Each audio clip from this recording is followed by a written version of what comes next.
La plupart des gens pensent que devenir riche dépend avant tout du niveau de revenu, mais cette croyance est précisément ce qui empêche la majorité d'y parvenir. Inspiré par la vision de Bernard Arnault, cette réflexion commence par une vérité dérangeante. Deux personnes peuvent gagner exactement la même somme pendant des décennies et pourtant terminer leur vie financièrement à l'oppose l'une de l'autre. La différence en vient en de la chance en du talent exceptionnel, mais de décisions répétées, discrètes, presque invisibles, prises chaque jour à un moment de dépense. Le véritable danger en se trouve pas dans les erreurs spectaculaires, mais dans les achats banalisés, socialement acceptés, émotionnellement justifiés. Ces dépenses en déclenchent aucune alarme intérieure, car elles sont encouragées par l'environnement, la publicité et les normes sociales. Avec le temps, elles forment des schémas. Et ce sont toujours les schémas, jamais les événements isolés, qui déterminent le résultat financier d'une vie entière. La consommation moderne a appris auxiliary individus à réagir avant de réfléchir. Le désir après, et le chat suit, puis la justification arrive après. Ce mécanisme semble anodin, mais il ne conditionne le cerveau à associer l'argent à la récompense immédiate plutôt que la construction patiente. Les grands bâtisseurs de patrimoine ont compris très tôt que chaque dépense est une décision stratégique, même lorsqu'elle paraît insignifiante. One autre illusion largement répandue est que les petites dépenses n'ont aucun impact. Isolement, c'est vrai. Collectivement, elles définissent une identité financière. One personne qui consomme constamment apprend à dépendre de son revenu. One personne qui contrôle ses achats développe une levier. La richesse n'est pas une accumulation d'objets, mais une réduction des contraintes. La discipline financière n'est rien de spectaculaire. Elle est répétitive, parfois ennuyeuse, mais extraordinairement efficace. Les fortunes durables se construisent rarement dans l'excitation. Elles se construisent dans la cohérence. Lorsque le comportement quotidien est aligné avec une vision à long terme, le progrès devient presque mécanique. Ce qui rend ce sujet inconfortable, c'est qu'il ne supprime les excuses. Si les résultats financiers sont le reflet des habitudes d'achat, hélas la responsabilité devient personnelle. Cette idée dérange, car elle implique que la liberté est obtainée par la retenue, et non par l'autorisation extérieure ou l'augmentation du revenu. Les grandes fortunes familiales européennes, à l'image de celles inspirées par Bernard Arnault, ont toujours compris une règle fondamentale, ce que vous refusez d'acquitter est souvent plus important que ce que vous possédez. Le patrimoine se protège autant par l'évitement que par l'investissement. Cette logique est contre-intuitive dans une société obsédée par la consommation. Un autre point rarement abordé est l'effet cumulatif des décisions invisibles. One dépense n'y change rien aujourd'hui, mais mille décisions identiques modelent complètement un avenir. La richesse est une trajectoire, pas un événement. Et chaque achat inutile inflige cette trajectoire, même légèrement, dans la mauvaise direction. Lorsque les habitudes d'achat n'y sont pas maîtrisées, même une augmentation de revenus devient inefficace. Plus d'argent n'y fait que alimenter des comportements déjà existants. C'est pourquoi tant de personnes gagnent mieux leur vie sans jamais se sentir en sécurité financièrement. Le problème n'est pas le salaire, mais le système personnel de décisions. La vraie élégance financière réside dans la discrétion. Les individus véritablement riches n'ont pas besoin de prouver quoi que ce soit par leurs dépenses. Leur sécurité vient de la stabilité, de la patience et du contrôle. Ils achètent rarement sous pression, jamais par comparaison, et toujours avec une vision étendue dans le temps. Avant même d'identifier les 5 types d'achats qui empêchent silencieusement l'enrichissement, il est essentiel de comprendre cette base. Sans ce changement de perception, supprimer une dépense n'y fonctionne jamais durablement. Le comportement réapparaît sous une autre forme, avec un autre nom, mais le même effet. Une fois cette fondation mentale en place, certains schémas deviennent impossibles à ignorer. Le premier d'entre eux est le plus courant, le plus socialement accepté, et paradoxalement l'un des plus destructeurs pour la construction d'un patrimoine solide et durable. Le premier type de dépense que les bâtisseurs de richesse évitent systématiquement est la dépense de facilité. Elle n'y ressemble pas à du gaspillage, elle ressemble à du soulagement. Per plus pour gagner du temps, éviter un effort, supprimer un gain mineur. Commander au lieu de préparer, remplacer au lieu de repérer, per pour n'y pas apprendre. Chaque décision paraît insignifiante, mais ensemble elles construisent un mode de vie dépendant d'un flux constant de revenus. Le danger de la facilité n'y réside pas dans son coût immédiat, mais dans le conditionnement qu'elle crée. Le cerveau apprend que l'argent sert à supprimer l'inconfort. Progressivement, l'inconfort devient intolérable. L'effort paraît inutile. Or, toute construction patrimoniale exige exactement l'inverse, la capacité à supporter un léger inconfort aujourd'hui pour obtenir une liberté durable demain. Inspiré par la discipline des grandes fortunes européennes, cette logique montre que la facilité excessive affaiblit la maîtrise personnelle. Quand chaque problème est résolu par une dépense, la capacité à résoudre sans argent disparaît. Cela crée une dépendance invisible. Non pas une dépendance à un objet, mais à une dépense récurrente. Beaucoup justifiant ces achats en invoquant la valeur du temps. Mais il n'y existe une différence fondamentale entre investir pour multiplier son temps et per pour éviter toute responsabilité. Les grandes fortunes payent pour l'effet de levier, pas pour la paresse. Lorsque la facilité n'y crée pas de valeur future, il devient un coût permanent. Un autre page de la dépense de confort est sa nature récurrente. Abonnements, services automatiques, frais additionnels integers. Ces dépenses cessent d'être perçues comme des décisions. Elles deviennent un brut de fonds financier. Et ces sont précisément ces dépenses silencieuses qui erodent le plus efficacement la capacité d'investissement à long terme.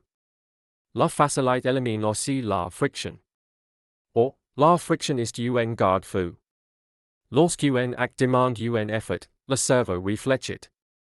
Lorsqu'il est instantané, la réflexion disparaît.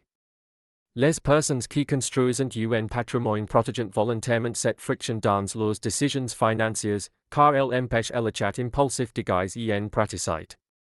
Sur le plan psychologique, la facilité fait qu'on l'identité. L'individu devient quelqu'un qui acquiert des solutions au lieu de les construire. Cette identité est coûteuse, car elle transforme chaque difficulté en facteur potentiel. À long terme, elle rend la vie plus chère sans la rendre plus libre. Les grandes fortunes n'y recherchent pas le confort immédiat, mais la stabilité durable. Elles acceptent volontairement certaines contraintes quotidiennes pour éviter des contraintes financières permanentes. Cette logique paraît contre-intuitive, mais elle est centrale dans la construction d'un patrimoine solide. Lorsque la facilité domine les choix, même une hausse de revenus n'y suffit jamais. Les dépenses s'ajustent, puis dépassent. Le confort augmente, mais la pression reste. Ce cycle explique pourquoi tant de personnes gagnent mieux leur vie sans jamais se sentir en sécurité financièrement. Ce type de dépense est particulièrement dangereux parce qu'il est socialement encouragé. Tout est conçu pour être rapide, simple, indolore. Refuser cette facilité demande une conscience active. Mais c'est précisément cette conscience qui distingue ceux qui accumulent des obligations de ceux qui accumulent des options. En réduisant volontairement la facilité inutile, l'argent retrouve sa fonction stratégique. Il n'y cesse d'être un anesthésiant émotionnel pour redevenir un outil de construction. Cette transition est discrète, mais ses effets sont profonds et durables. Une fois cette dépense identifiée et maîtrisée, un autre schéma apparaît clairement. Il n'y s'agit plus d'éviter l'effort, mais de répondre au regard des autres. Et ce second page est encore plus puissant, car il agit directement sur l'ego et la comparaison sociale. Le deuxième type de dépense qui empêche silencieusement l'enrichissement est la dépense de statut. Elle n'y sert pas à améliorer la vie, mais à envoyer un signal. Vêtements choices pour le logo, objets choices pour leur visibilité, expériences choisies pour être montrées. Cette dépense est dangereuse parce qu'elle ne répond pas à un besoin réel, mais à un regard extérieur. Et un regard extérieur ne se satisfait jamais durablement. La logique du statut repose sur la comparaison. Dès qu'on se compare, one course commence. Et dans one course social Illinois n'existe pas de ligne d'arrivée. Chaque amélioration crée un nouveau standard, chaque standard crée une nouvelle pression. Inspirés par les grandes dynasties européennes, les fortunes durables ont compris que se compare coûte cher, non seulement en argent, mais en liberté mentale. La dépense de statut est socialement récompensée. Elle donne l'illusion du progrès. Pourtant, elle produit l'effet inverse. Plus le niveau de vie visible augmenté, plus le coût de maintien augmenté. Assurance, intuition, attentes sociales, habitudes associées. Le patrimoine, lui, n'aime pas les attentes élevées. Illinois prospère dans la discrétion et la stabilité. Un autre danger majeur est l'élévation du seuil de satisfaction. Ce qui était autrefois un luxe devient rapidement la norme. Puis cette norme devient insuffisante. La satisfaction diminue tandis que les dépenses augmentent. Les grandes fortunes évitent CEPG en maintenant volontairement un mode de vie inférieur à leurs moyens réels. Cela crée une marge de sécurité permanente. Les réseaux sociaux ont amplifié ce phénomène. La comparaison est plus locale, elle est mondiale. L'exposition constante à des vies mises en scène crée une urgence artificielle. Akita devient un moyen de réduire une frustration émotionnelle, pas une décision rationnelle. Or, toute décision financière prise pour apaiser une émotion est presque toujours une mauvaise décision. La dépense de statut modifie aussi l'identité. Lorsque la valeur personnelle est liée à ce qu'elle possède, chaque choix financier devient émotionnel. Réduire une dépense devient une humiliation. Vendre devient un échec. Les bâtisseurs de patrimoine évitent cette confusion entre identité et possession, car elle bloque toute flexibilité stratégique. Illinois existe également un coût d'opportunité immense derrière le statut. Chaque euro immobilisé dans l'apparence est un euro qui n'y travaille pas. Un objet visible concurrence directement un actif invisible. Les grandes fortunes privilégient systématiquement ce qui produit dans l'ombre plutôt que ce qui brille en surface. La vraie richesse n'est pas besoin d'être expliquée. Elle se manifeste par le calme, la patience et la capacité à attendre. Ceux qui cherchent à prouver leur réussite par leurs dépenses sont souvent ceux qui y en dépendent le plus. Les patrimoines solides, n'ont rien à prouver.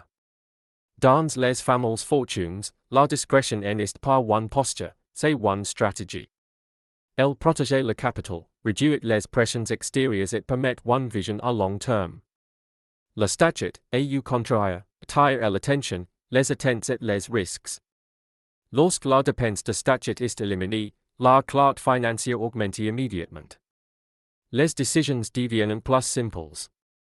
L'argent cesse de réagir auxiliary autres pour commencer à servir une trajectoire personnelle. Cette clarté est rare, mais extrêmement puissante. Beaucoup pensent que le statut est une récompense. En réalité, c'est souvent une prison dorée.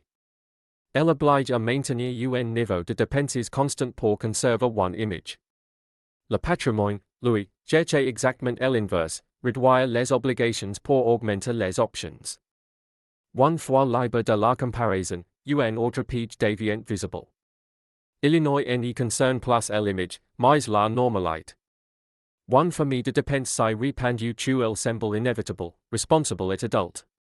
Pourtant, elle enferme des millions de personnes dans une dépendance financière de long terme sans qu'elles n'y s'en rendent compte. Le troisième type de dépense qui bloque silencieusement la construction de richesse est la normalisation de la dette. Elle se présente comme raisonnable, adulte, presque obligatoire. Per plusieurs fois est devenue la norme. Tant que la mensualité passe, la décision semble intelligente.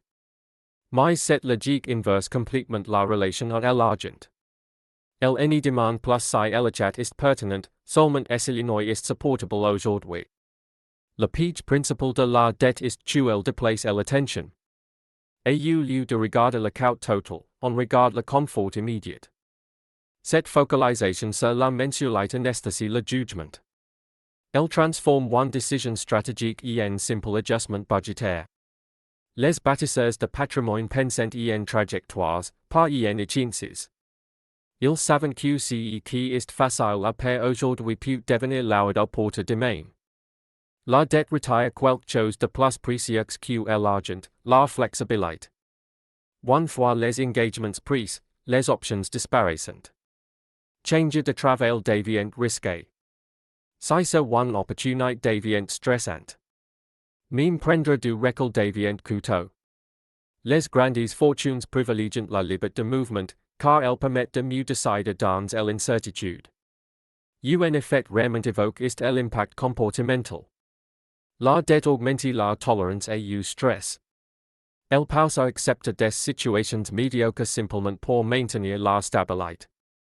La survie remplace la stratégie.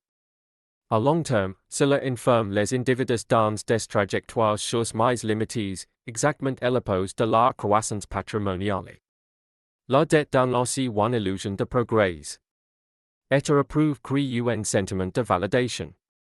Pourtant, cette validation n'est mesure ni la sagesse ni la liberté. Elle mesure seulement la capacité à rembourser. Les systèmes financiers valorisent la prévisibilité, pas l'indépendance. Les patrimoines durables se construisent souvent en dehors de cette logique. L'intérêt agit de manière silencieuse et constante.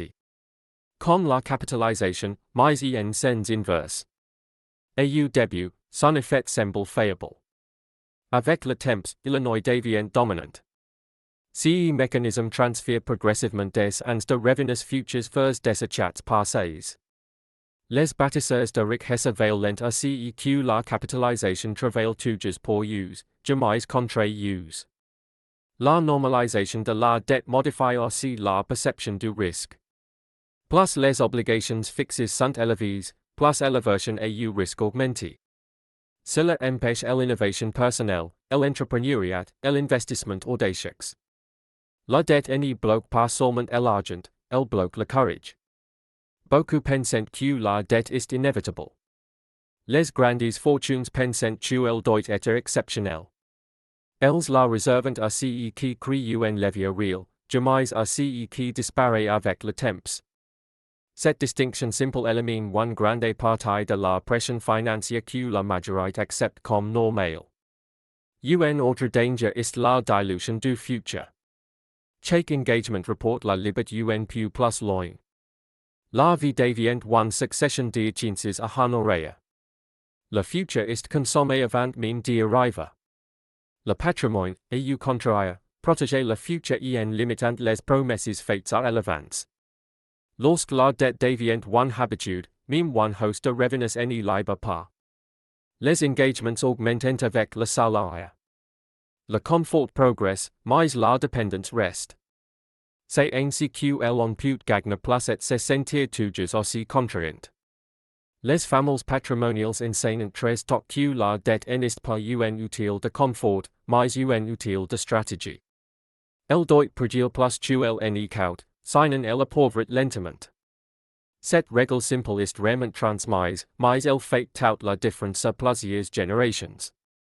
Lorsque la dette cesse d'être automatique, un nouveau niveau de lucidité apparaît.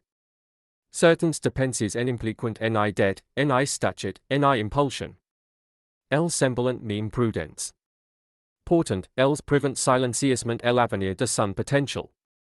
C'est cette famille de dépenses, la plus discrète de toutes, qui mérite maintenant d'être observée.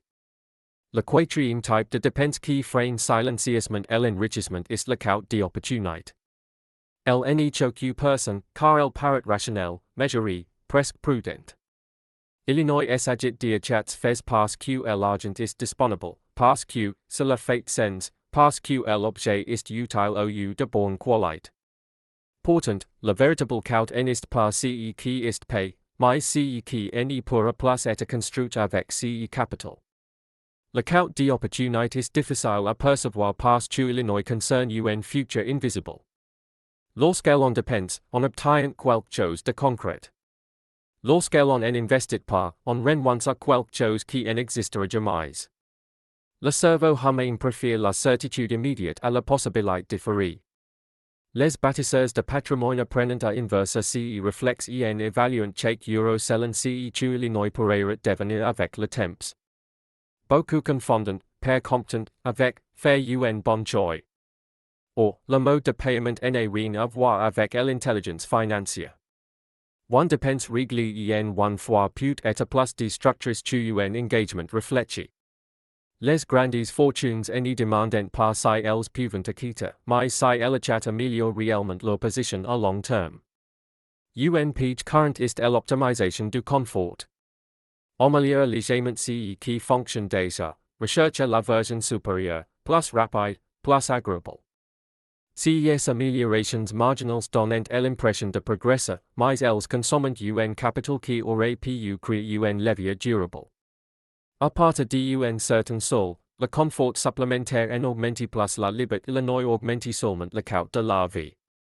Le coût d'opportunité agit aussi comme un retardateur d'investissement. Beaucoup se permettent d'investir plus tard, après quelques adjustments, quelques plaisirs, quelques stabilisations. Mais ce plus tard se déplace sans cesse. Les bâtisseurs de patrimoine comprennent que le temps est plus important que le moment.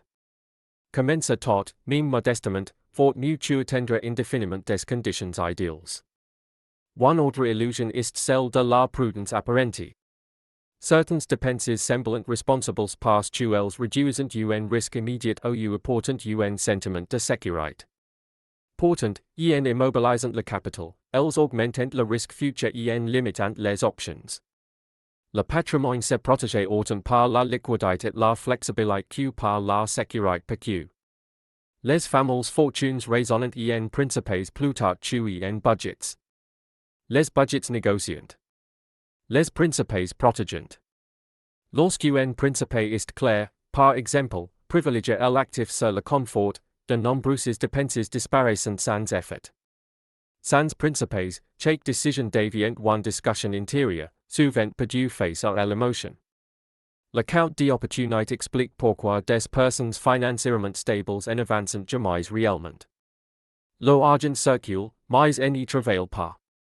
Illinois améliore la présent sans renforcer l'avenir. La richesse, elle, exige que l'avenir soit prioritaire dans chaque décision discrète. Ce type de dépense est particulièrement dangereux parce que Illinois n'y déclenche aucun signal d'alarme. Rien n'y semble mal. Pourtant, année après année, la trajectoire est aplatie. Le potentiel est consommé lentement, sans douleur, sans crise, mais avec un impact massif à long terme. Les grands bâtisseurs de patrimoine évaluent chaque achat comme une allocation de ressources rares. L'argent, le temps et l'attention sont limites. Les utilisent pour un confort temporaire revient à renoncer à une indépendance durable. Ce calcul n'est jamais émotionnel, Illinois est structural. Lorsque le coût d'opportunité est enfin compris, le rapport à l'argent change profondément. L'argent cesse d'être un moyen d'améliorer le présent pour devenir un outil de transformation du futur. Cette bascule est silencieuse, mais elle prépare le terrain pour la dernière étape. Car une fois ces dépenses éliminées, une question essentielle se pose, par quoi les remplacer? Les patrimoines solides n'y se construisent pas dans le vide. Ils reposent sur des systèmes, des règles et une vision du temps qui transforment l'effort quotidien en liberté durable. Lorsque ces 5 formes de dépenses sont éliminées, un changement discret mais décisif se produit, l'argent cesse d'être source de tension et devient un outil de direction. Les grandes fortunes n'y remplacent par les mauvaises habitudes par des sacrifices extrêmes, mais par des systèmes. Un système fonctionne sans émotion, sans négociation quotidienne. L'épargne, l'investissement et la protection du capital deviennent automatiques, tandis que la dépense redevient un acte conscient, rare et réfléchi. La richesse durable repose sur la réduction des décisions. Plus Illinois y a de choix émotionnels, plus Illinois y ailleurs. Les bâtisseurs de patrimoine simplifient volontairement leur environnement, moins d'objets, moins de tentations, moins de comparisons. Cette simplicité n'est pas un manque, c'est une stratégie. Elle libre de l'énergie mentale pour ce qui compte réellement, la vision, la patience et l'exécution à long terme. Un autre pilier fondamental est l'horizon temporal.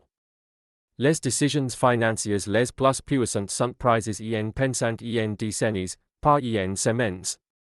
Lorsqu'un achat est évalué sur 20 ans, Illinois perd souvent tout trait. Cette capacité à privilégier le futur sur l'instantané distingue ceux qui accumulent des actifs de ceux qui accumulent des obligations. Remplacer la consommation par la propriété est la transformation clé. La consommation exige de l'intrusion, crée des dépendances et génère des coûts permanents. La propriété, elle, produit des flux, de la stabilité des options. Les patrimoines solides privilégient systématiquement ce qui génère de la valeur plutôt que ce qui y en demande. Avec le temps, cette logique crée une sensation rare, la tranquillité. Ce qui se prend le plus, c'est que ces principes n'y dépendent pas du niveau de revenu. One personne modeste mais disciplinée progresse souvent plus vite qu'un haut revenu désorganisé. La richesse n'est pas une course à la vitesse, mais une trajectoire cohérente. Lorsqu'aucune décision n'y contredit la vision à long terme, le progrès devient inévitable. La clarté remplace l'anxiété lorsque l'argent cesse d'être un moyen de compensation émotionnelle. Chaque euro requiert une mission. Les joies deviennent calmes, presque évidentes. Cette clarté s'accumule comme le capital, lentement, puis soudainement. Et c'est souvent à ce moment-là que l'indépendance financière commence à se faire sentir. Les grandes dynasties patrimoniales européennes ont toujours transmis une idée simple, refuser certaines dépenses est une famille de puissance. Dire non protégé plus que dire oui. Chaque richesse stratégique crée de l'espace pour une opportunité future. Cet espace est invisible, mais Illinois est précieux. Dans une société obsédée par l'immédiateté, cette approche paraît austère. Pourtant, elle offre quelque chose de rare, la liberté de choisir. Choisir qu'on travaille, avec qui, à quel rythme. Choisir de ne pas dépendre d'un revenu constant pour maintenir un mode de vie fragile. La véritable richesse ne se reconnaît pas à ce qui est visible, mais à ce qui est stable. Elle se manifeste par le calme face à l'incertitude, par la patience dans la croissance, par la capacité à attendre sans frustration. Ce sont des qualités silencieuses, mais extrêmement puissantes. Arrêtez de quitter ce qui vole l'avenir, c'est commencer à bâtir ce qui le protège. Chaque décision cohérente renforce la suivante. Avec le temps, l'effort diminue et la liberté augmente. Ce processus n'est spectaculaire ni rapide, mais Illinois est profondément transformateur. La richesse réelle n'est pas définie par ce qu'elle en peut se permettre aujourd'hui, mais par le nombre d'options qu'elle en possède demain. Lorsque les dépenses cessent de contraindre l'avenir, l'argent retrouve sa véritable fonction, soutenir une vie choisie, et non subie. C'est ainsi que se construisent les patrimoines durables, non par accumulation visible, mais par discipline invisible, vision longue et richesse stratégiques repeats. Dans le silence, la constance et le temps, la liberté finit toujours par apparaître.